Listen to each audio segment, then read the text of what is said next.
Mesdames et messieurs, merci de nous rejoindre sur ORTC pour cette édition dominée par l'arrivée des délégations en provenance de par le monde pour participer aux assises nationales qui débutent dès ce lundi. Un peu plus tôt dans la matinée, le secrétaire général de la COI, Hamad Amadi Bolero, ainsi que des représentants de l'UNFPA, l'Union africaine et de l'île Maurice ont été accueillis à l'aéroport international Moroni Prince Saïd Ibrahim. Ils ont fait le déplacement pour participer à cet événement grandiose. Un reportage de Binti Kamal et Ibrahim Mkababo.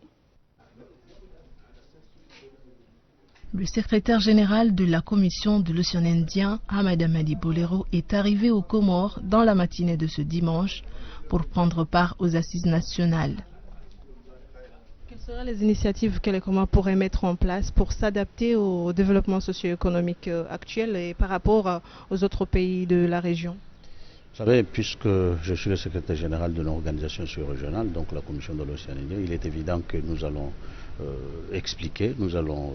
essayer d'expliquer aux intervenants, aux participants à ces assises que le destin des Comores se trouve lié à la région. Donc il va falloir renforcer la coopération régionale déjà entre ces États, membres de la Commission de l'océan, et puis essayer d'augmenter un peu cette échelle, puisque nous avons aussi d'autres pays qui sont dans l'océan Indien, qui sont des pays côtiers, donc des pays africains. Il s'agit à commencer par la Somalie, le Kenya, la Tanzanie, le Mozambique, l'Afrique du Sud, toutes ces tribus. Il va falloir que les Comores comprennent que leur destin est lié à cette région, et donc il va falloir renforcer évidemment la coopération régionale. La place de la femme dans le développement socio-économique du pays sera entre autres parmi les sujets au menu des discussions dans les assises. Comme vous le savez, l'Union africaine a déjà instauré l'égalité du genre, c'est-à-dire les postes de prise de décision au sein de la commission. Nous avons 4 commissaires femmes et 4 commissaires hommes, donc on a 8 commissaires en tout, et nous encourageons bien sûr les Comores à instaurer aussi l'égalité des chances, aussi l'égalité de traitement des femmes et des hommes, et je pense que c'est bien parti. Il faudrait vraiment donner la part qui revient aux femmes. Vous savez, le monde évolue, il faut aussi que les Comores continuent d'évoluer, et donc en tout cas nous espérons que le président des Comores donnera la chance à toutes les femmes comoriennes. Je pense que la compétence est là, je pense que les ressources humaines sont là. Donc il faut juste leur donner la part qui leur revient. Le ministre mauricien du Tourisme et sa directrice de cabinet seront les représentants de leur pays. Le représentant de l'UNFPA est aussi à Moroni pour prendre part à ces assises nationales. Pour rappel,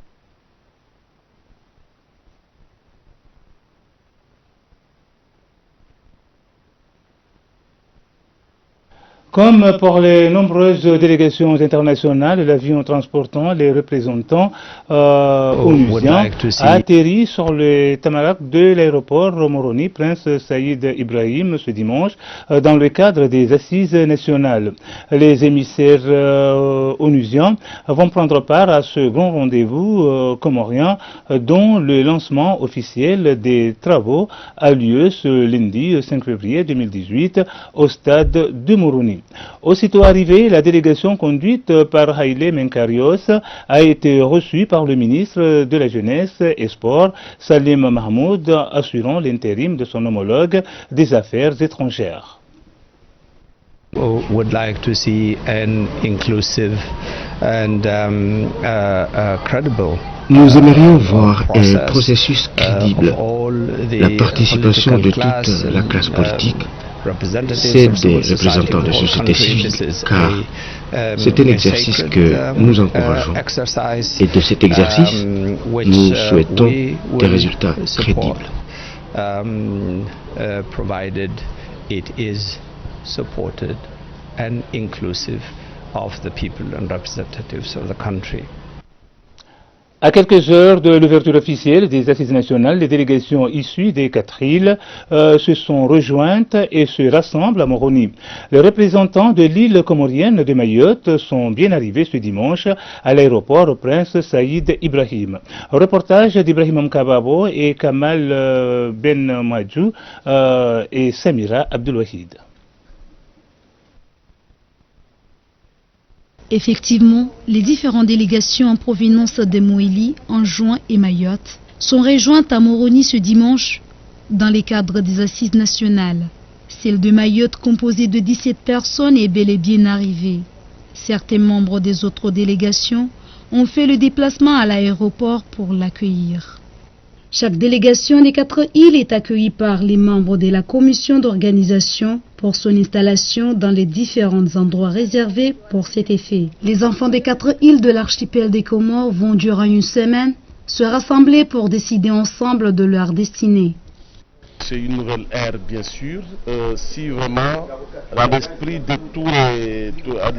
organisateurs vraiment de cette assise, il y a quand même cet esprit même, ou plutôt cette volonté de rassembler les Comoriens afin de sortir vraiment de cette voie opaque qui a toujours été obscure à l'égard de nos dirigeants, donc ou plutôt du peuple comorien. Si vraiment nous avons ce sentiment patriotique de vouloir se s'en sortir dans cette difficulté, dans les zizanies, je pense que c'est le moment ou jamais. On est ensemble, on se réunit pour toujours et pour voir ce qui ne va pas afin d'évoluer vers un développement durable de l'Union des Comores et se rassurer vraiment d'un sentiment national bien solidaire. Je pense que c'est le moment ou jamais.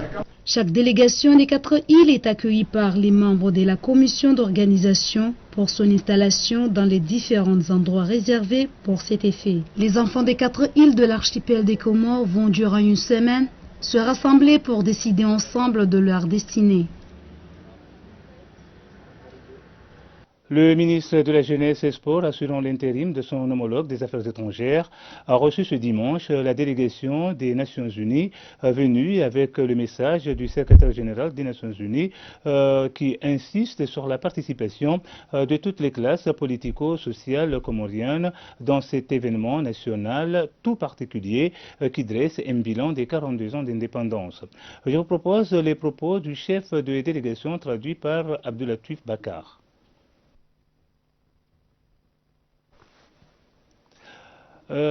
La suite de nos informations sur les assises, c'est aussi l'affaire de toute une armada de personnes, hommes et femmes, impliqués jours et nuits depuis des mois pour leur tenue, mais aussi pour leur réussite. Ainsi, à quelques heures du lancement officiel des grands travaux de réflexion, nos équipes se sont rendues dans 2 sites, dont la place Kalawini à Moroni et le stade de Moroni, respectivement prévus pour accueillir le village des assises et la cérémonie d'ouverture. Le reportage d'Ayatollah Mahmoud et Saïd Ibrahim vous en fait vivre les coulisses de ces lieux. Les travaux pour les préparatifs de la cérémonie d'ouverture des assises nationales vont bon train au stade de Moroni et à Mtsangani Kobea. Le responsable chargé d'ériger les stands et l'installation d'électricité, Shaban Youssouf, promet que tout sera prêt ce lundi matin. Je voulais annuler le contrat car j'avais peur. Mais depuis hier, je suis rassuré car il ne reste que 5 stands. Comme il n'y a que la peinture qui reste, je me sens rassuré que demain on sera prêt dès le matin. On a construit ces stands en tôle, mais après les activités, c'est le gouvernement qui décidera s'il les laisse à la mairie de Moroni ou pas. Du niveau du stade de Moroni, les travaux pour la cérémonie officielle, à l'heure où nous sommes, sont presque finis. On nous a demandé de faire ce travail des peintures. On y croit fort bien aux assises nationales. On se réjouit de cette cérémonie. Les travaux sont presque finis. Ceux qui n'aiment pas ce pays, on les reconnaît. On se trouve au stade de Moroni, là où il y aura la cérémonie officielle pour l'ouverture des assises nationales. Plusieurs personnalités comme le président de la République, des membres de l'Union africaine, des pays voisins de Comores seront ici pour étudier, pour faire le bilan de 42 ans d'indépendance. Quelques jours après les échauffourées entre les habitants de la région d'Itsandra et les forces de l'ordre au sujet de l'acheminement des ordures sur le site d'Itsunzu, les autorités veillent à la bonne tenue des assises nationales et ne tolèrent aucun acte visant à nuire cet événement. Je vous propose d'écouter Salaheddine Saïd Ahmed. Ces hommes politiques ont eu des responsabilités importantes dans notre pays. Et on ne les a jamais entendus poser le problème des ordures. Et aujourd'hui, face à ce grand rendez-vous républicain des assises nationales, ils veulent mettre notre région à marge de l'histoire. Et cela est inacceptable. N'instrumentalisez pas, vous les hommes politiques de notre région, nos enfants, pour satisfaire aux égos et pour vos intérêts personnels.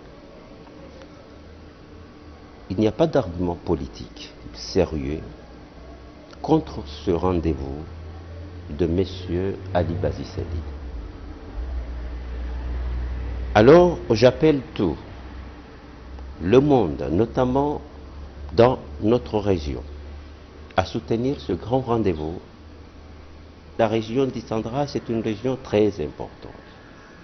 Et si on est arrivé à ce stade pour poser tous nos problèmes nationaux depuis 42 ans, qu'il n'y ait pas des intrus, qu'il n'y ait pas des gens parce que tous ces problèmes de déchets, tous ces problèmes qui se posent dans nos pays, c'est ce rendez-vous. Et ce n'est pas aujourd'hui que nous, l'Itsandra, on doit créer l'instabilité de cet État, de notre région, parce qu'il y a eu des enfants qui sont en prison, il y a eu des maisons qui sont saccagées, il y a eu des militaires qui sont blessés. Bon, ça c'est l'instabilité. Et je déplore, et je ne partage pas, et j'appelle à nos cadres, à nos politiques de l'Itsandra, qu'on arrête. Le moment est venu, et la date est venue. Autre volet de l'actualité de ce soir, à l'aéroport Prince Saïd Ibrahim, l'ensemble du gouvernement comorien, avec le ministère des Affaires étrangères, a rendu un vibrant hommage ce dimanche au feu ambassadeur Houdayer Inzoudine, décédé le mardi 30 janvier à l'île Maurice. Plusieurs membres du gouvernement et des hautes personnalités du pays ont pris part à la cérémonie funéraire organisée à cet effet. Reportage de Salim Ben Abdullah Zarkachi et Abdallah Omar, à le récit de Samira Abdulwahid.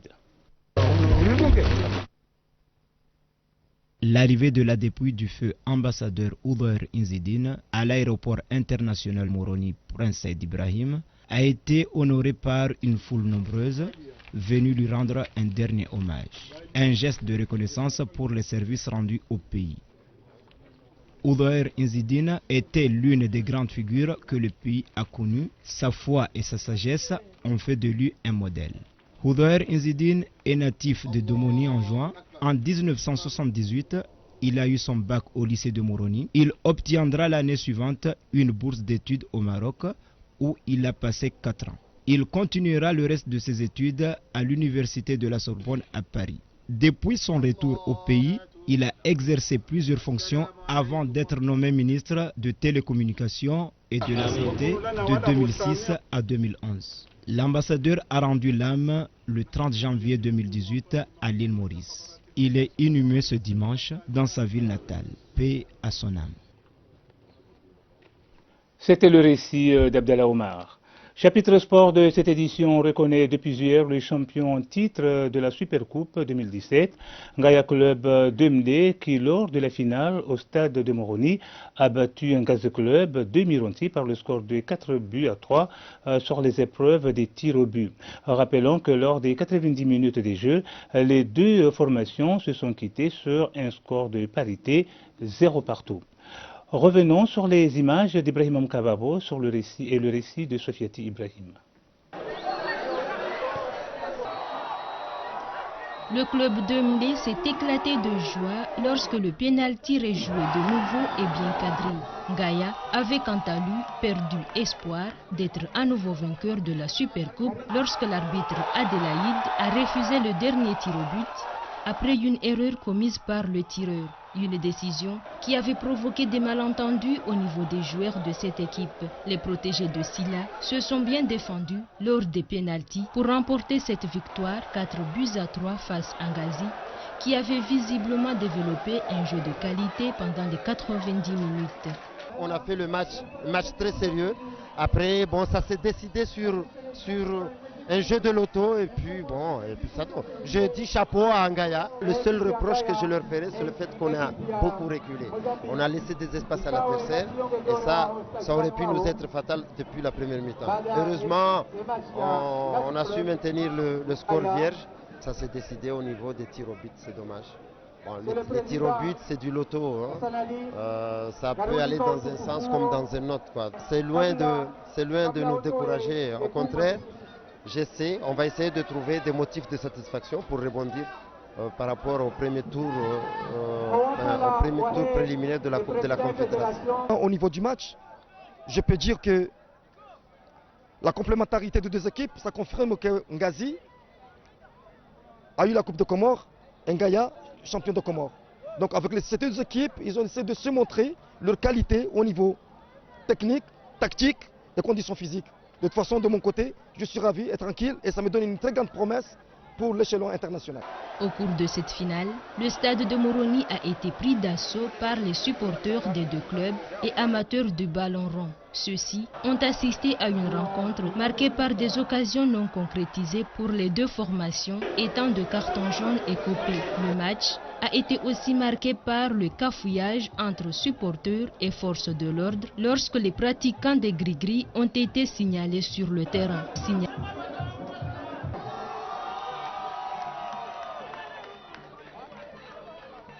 Et avant de prendre congé de vous, sachez que le ministère de l'Intérieur a rendu public un communiqué informant les écoles à proximité du Palais du Peuple qu'ils sont demandés à ne pas tenir cours demain, lundi 5 février. Ce sont les écoles Moroni Application, la Pléiade, le groupe scolaire Fundi Abdulhamid, le lycée de Moroni, et certaines écoles dont j'ai oublié d'énumérer, toutefois qui se trouvent à proximité du Palais du Peuple. C'est bel et bien la fin de cette édition. Merci de l'avoir suivi. Un seul grand titre a dominé donc cette édition, l'arrivée de plusieurs délégations de par le monde pour participer aux assises nationales qui s'ouvrent demain, lundi 5 février, au stade de Moroni. Je vous souhaite une excellente soirée, bonne continuation pour la suite de nos programmes sur OFIS.